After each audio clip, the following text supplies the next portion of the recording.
첫날부터 계속적으로 만나다 보니까 우리가 이 새해가 된지를 잘 모르더라고요. 분명히 우리 23년도를 마무리하고 이제 24년도를 우리가 맞이하면서 새 신년 예배로 우리가 처음 드리는 예배입니다. 그래서 이 말이 조금 익숙치 않을 수 있는데 우리 앞뒤적으로 인사할 때 새해 복 많이 받으세요 인사하도록 하겠습니다. 새해 복 많이 받으세요. 새해 복 많이 받으십시오. 예. 우리 장로님들도 새해 복 많이 받으시기 바랍니다. 예, 권사님들도 안수 집사님들도 성도님들도 집사님들도 새해 복 많이 받으시기 바랍니다. 저 유아실에 있는 모든 가족도 성도님들도 방송실에 있는 분들도 새해 복 많이 받으시기 바랍니다. 할렐루야, 감사합니다. 새해와 시작해서 우리는 새일의 특별 새벽 기도로 지금 진행하고 있어요. 우리 새일의 특별 새벽 기도의 주제가 뭔지 아십니까? 하나님의 은혜를 택하라. 하나님의 은혜를 택하라. 이것은 2024년도 우리 모포 영락교회 표현입니다. 하나님의 은혜를 택하는 삶이 되었으면 좋겠습니다. 여러분들은 2023년도까지 어떤 삶을 살았는지 우리는 알 수 없어도 다 예수 십자가 앞에 내려놓고 주님께서 우리에게 주신 새 것, 좋은 것 부여잡고 하나님의 은혜와 또 영광을 돌릴 수 있는 믿음의 성도님들 되시길 예수님의 이름으로 축원합니다. 오늘 우리는 로마서 말씀을 잠시 가져왔어요. 특별히 제목을 하나님의 은혜를 택하라 라는 제목으로 은혜를 나누려고 합니다. 우리가 이 본문 말씀에 들어가기 전에 이 로마서에 대한 기본적인 왜 사도 바울이 로마서를 기록해야 됐는지 그 배경을 알아야지만 본문을 이해하기 편하실 겁니다.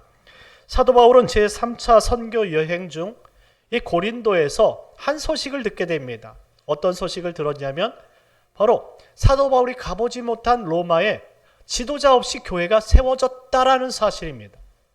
놀랬어요.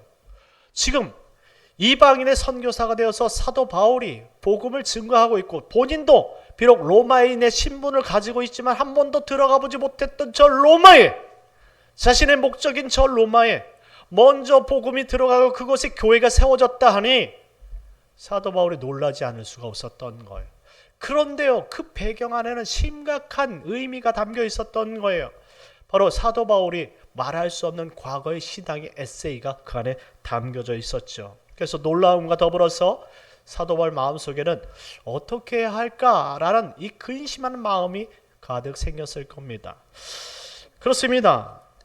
이 로마 교회의 설립과 사도 바울과는 정말로 깊은 사연으로 연결되어져 있다는 사실을 이 사도 바울이 알아듣고 비로소 그 교회를 위해서 기도하기 시작한 것이죠. 그 이유를 들어보니까 사도행전 2장 말씀에 보게 되어지면 예수님께서 약속하신 대로 성령이 오순절날 이 땅에 임했어요. 충만하자 보니까 많은 사람들이 성령의 음성을 듣고 성령의 역사로 말미암아 교인이 된 것입니다. 예수님이 우리가 핍박했던 그 예수가, 무시했던 그 예수가 메시아라는 사실을 성령이 들어오고 나니까 깨닫게 된 거예요. 아하, 우리가 거듭나지 않으면 아무리 들어도 예수님 나와 상관이 없구나. 우리가 거듭나지 않으면 교회를 100번 나온다 할지라도 내가 하나님 앞에 온전한 예배를 드릴 수 없구나. 하나님의 백성으로 살 수 없구나 라는 사실을 깨닫게 된 거예요. 이스라엘 백성들은 율법을 가지고 선민이라 이야기했습니다. 택한 백성이에요. 그러니 무엇을 하든지 하나님께 영광을 돌리고 하나님 나라 갈 줄 알았는데 그것이 아니더라는 것입니다. 오순절 성령을 받고 보니 성령이 임하니까 내가 죄인이란 사실을 알고 내가 핍박했던 그 예수가 우리에게 진짜 생명을 주시기 이 땅에 오신 분이라는 사실을 깨닫게 된 거예요. 그래서 사람들이 정말로 교회로 모여들기 시작하고 초대교회가 태동했던 거예요. 한마디로 교회가 북새통을 이루고 무섭게 성장하기 시작했습니다. 설교를 할 때마다 몇천 명씩 막 몰려들기 시작했어요. 구름대같이 몰려왔습니다. 근데 이들이 여러분들 환경적으로 볼 때에 어떻게 이렇게 몰려들 수 있느냐?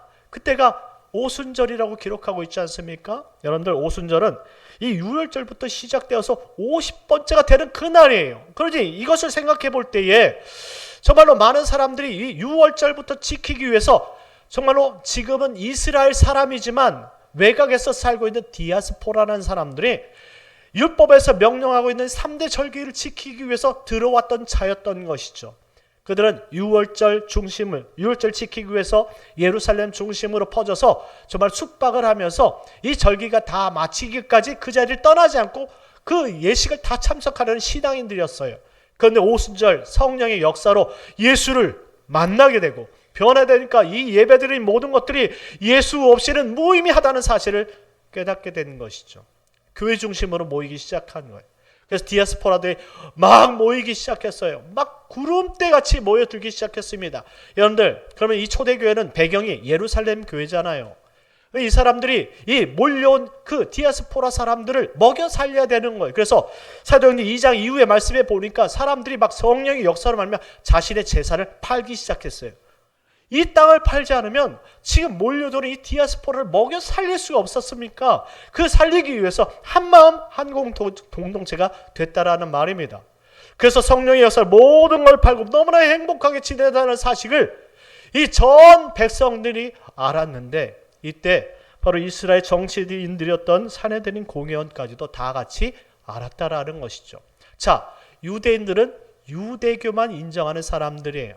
유대교가 뭡니까? 유일신 하나님, 여호와 하나님 한 분 외에는 신이 없다라는 것이죠. 그렇다면 이들은 예수님을 인정할까요? 안 할까요? 인정을 하지 않잖아요. 그러니 이 소식을 듣고 이 유대인이면서 이 유대교를 따르지 않고 이 교도를 따르는 이 기독교인들을 바로 적대시하기로 결정한 겁니다. 그래서 이단으로 공시화했어요. 그래서 유대교를 따르지 않는 이 모든 이 유대 기독교인들을 잡아서 율법으로 정리하고 처리하자. 그래서 다시금 유대교가 이스라엘의 다시금 제일 큰 종교가 되어지고, 이스라엘 민족들은 유대교가 아니면 더 이상 믿지 못하도록 그냥 떨어버리도록 하자라고 계획했던 것이죠. 이때 율법의 심판관으로 유대인들이 파송한 사람이 바로 오늘 로마에서 소식을 받았다는 젊은 사울 청년이었어요. 사울이 과거에 자신이 범한 그 죄가 돌고 돌아서 결국 그것이 어디로 갔나 했더니 로마의 교회가 세워졌다는 소식까지 듣게 되었다 이 말입니다. 그들이 지금 지도자가 없어서 지금 어떻게 믿어야 될지 모른다는 그 소식을 들었는데 그것이 자기 때문이라는 소식을 듣게 된 거예요. 그렇다면 이 사도 바울은 어떤 심정을 갖겠습니까? 지금 이 사도 바울은 3차 선교 여행 중에 있어요. 고린도에 있습니다. 고린도에서 다시 이 소아시아로 넘어가서 예루살렘으로 가야 되는 지금 상황이, 왜? 성령께서 가도록 명령하셨으니까. 그럼 로마로 갈 수 없습니다. 가야 되는 상황 속에서 그러면 이 지도자 없이 지금 예수를 믿고 자기 때문에 핍박을 받았던 저 성도들을 어떻게 할까요? 그들에게 교리서를 쓰기 시작하는 거예요. 자신이 가지고 있던 모든 지식의 집합체, 복음의 집합체, 구원이 무엇인가를 이신칭의 율법이 아니라 오직 하나님의 은혜다, 복음이다, 이 복음을 듣고 이 복음을 붙잡는 자가 마지막 천국에 이를 것이라는 이 믿음의 이신득의 이 복음서, 정말로 귀한 구원의 복음서를 기록하게 된 거예요. 그래서 우리가 이 로마서를 한 구절 한 구절 읽게 되어지면 그 안에 사도 바울이 얼마나 정성스럽게 이 구원에 관해서 설명하고 있는지를 기록이 담겨 있어요. 그 필체 한 가지 한 가지가 너무나 정성이 담겨서 이것을 읽는 이 로마 교인들이 듣고, 아, 믿음이라는 것이 이런 거구나, 신앙이라는 것이 이런 거구나, 우리가 예수 믿는다는 것이 이런 거구나 라는 사실을 알도록 그렇게 기록했다 이 말입니다. 얼마나 놀라운 은혜입니까? 그래서 사도 바울은 자신이 이 예루살렘으로 떠나기 전에 정성스럽게 이 고린도에서 이 로마서를 기록한 후에 베베를 통해서 보내버리는 것이죠. 그리고 베베를 통해서 저 로마에 있던 사람들이 이 로마서를 받은 거예요. 얼마나 기뻤을까요? 지도자가 없는 상황 속에서 어떻게 우리가 예수를 믿어야 되는 상황, 어떤 기준이 없던 상황 속에서 이와 같이 귀한 서신서를 받아들였으니 얼마나 귀한 마음이었겠느냐라는 것입니다. 그래서 오늘 이 로마서에 담겨있는 이 내용은 바로 이방인들에게 보여진 그런 서신서처럼 보여지지만 아직까지 신앙생활을 제대로 하지 못하고 있고 갈팡질팡하고 있는 지금 오늘날을 살아가는 우리들에게도 똑같이 어떤 구원의 명확한 선과 기준을 제시하는 그러한 기준서가 되고 있다는 사실을 기억하시기 바랍니다. 그래서 오늘 이와 같은 말씀을 증거합니다. 로마서 5장 20절에서 21절까지의 말씀인데요. 우리 다 같이 한번 찾아서 읽어보도록 하겠습니다. 로마서 5장 20절 21절 말씀입니다. 앞에 나와 있네요. 우리 다 같이 읽겠습니다. 시작. 율법이 들어온 것은 범죄를 더하게 하려 함이라.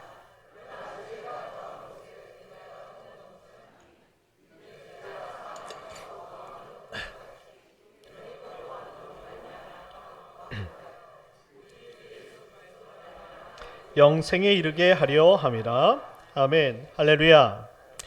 이제 사도 바울이 그들이 배웠던 이 모세오경의 율법서를 내려놓고 이 너희가 잠시지만 들었던 이 초대교회 복음의 말씀을 붙잡아라 라고 말씀합니다.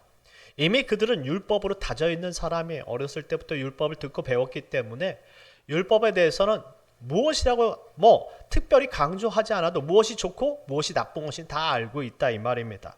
그런 사람들에게 은혜가 무엇인지를 설명하는 거예요. 율법이 들어온 것은 범죄를 더하게 하려 함이라. 여러분들 이게 이해 가십니까?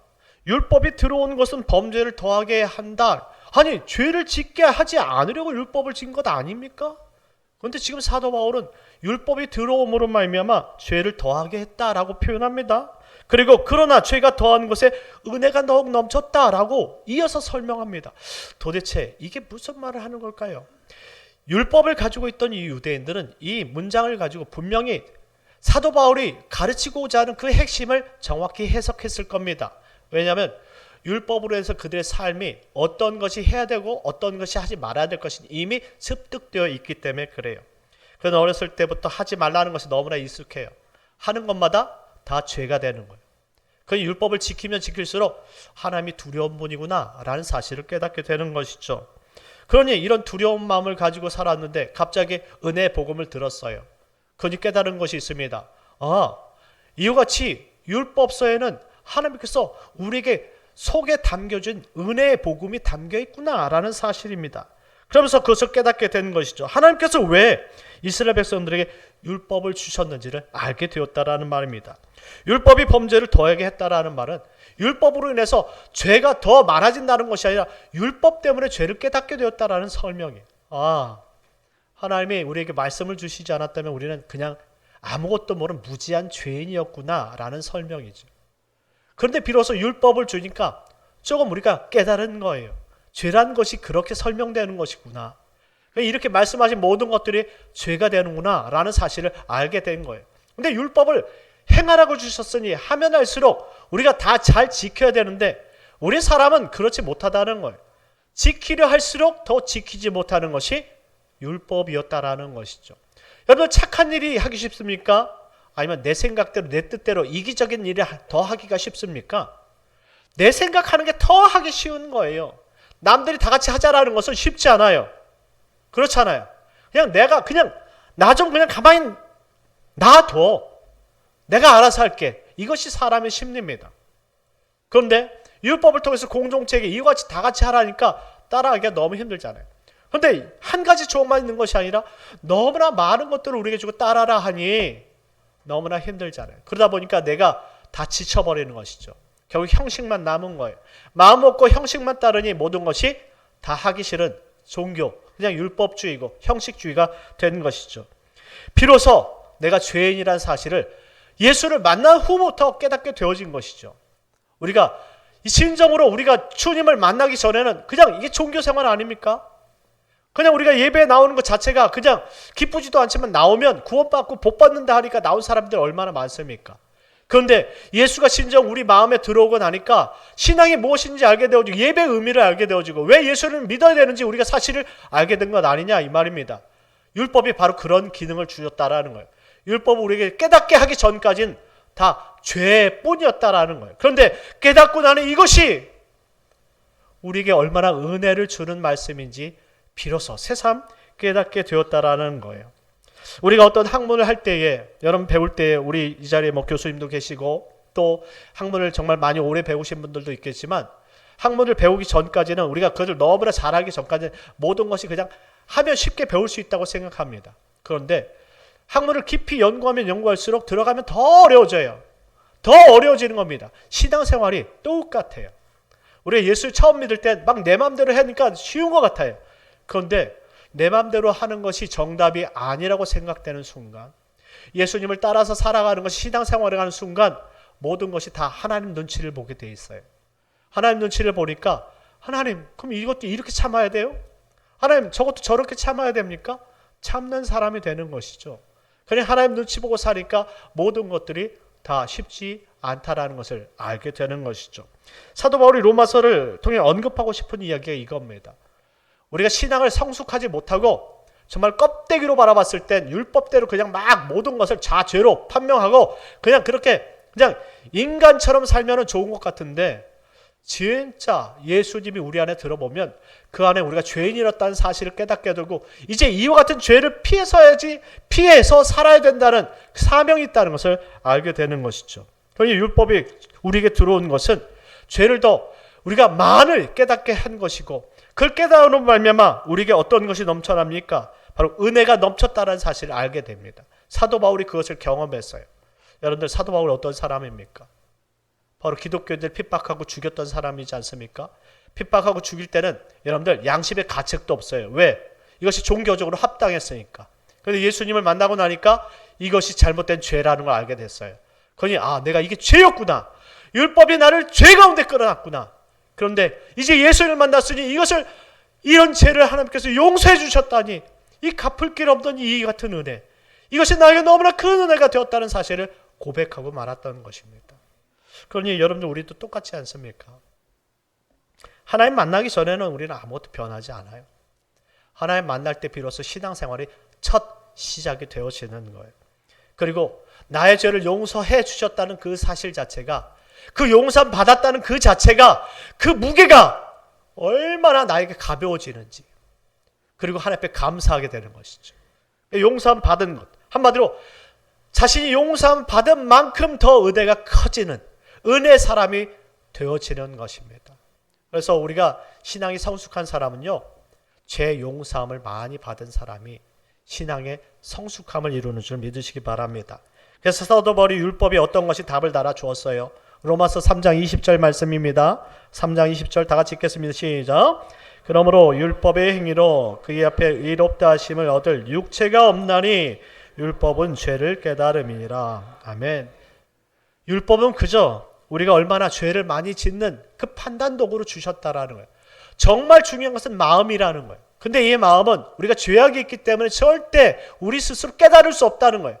우리가 어떻게 깨달았습니까? 은혜를 받아야 되는 거예요.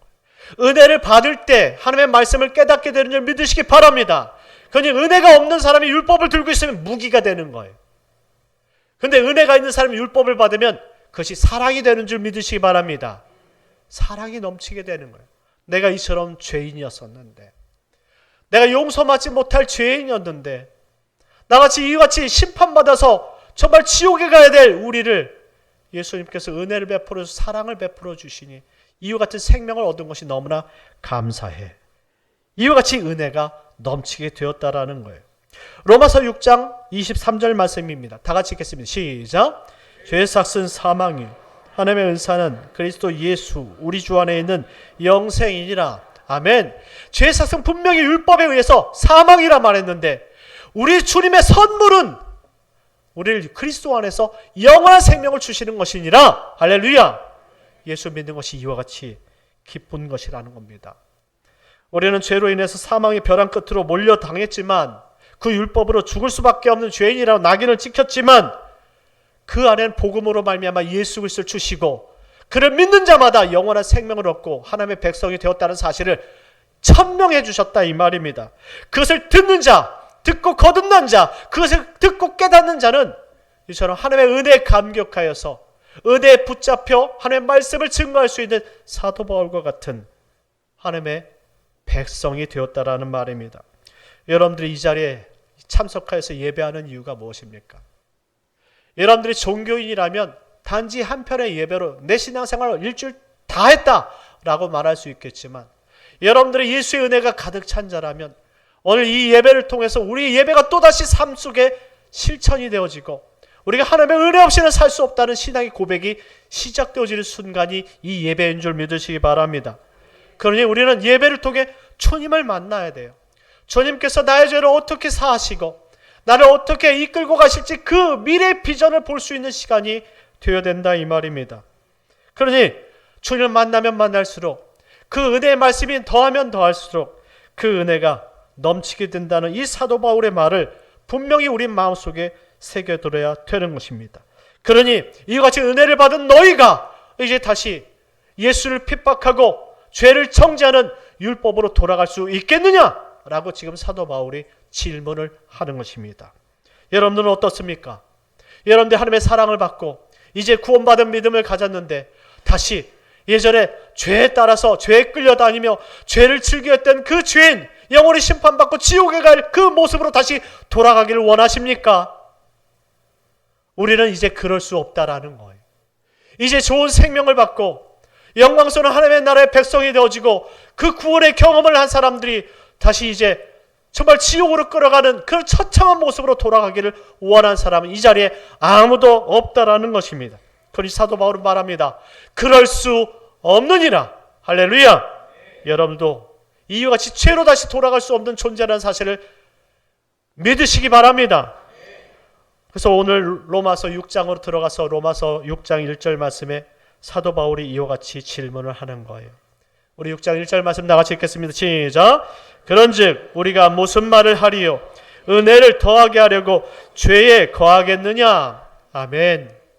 이제 우리는 더 이상 죄를 범할 수 없는 하나님의 사람이 되었다라는 것입니다. 사랑하는 성도 여러분, 이제 그리스도인들은 그리스도 안에 있을 때 그 은혜를 붙잡고 살아가는 것이 인생의 참된 의미라는 사실을 깨달았기 때문에 다시 죄 속으로 돌아갈 수 없는 인생임을 믿으시기 바랍니다.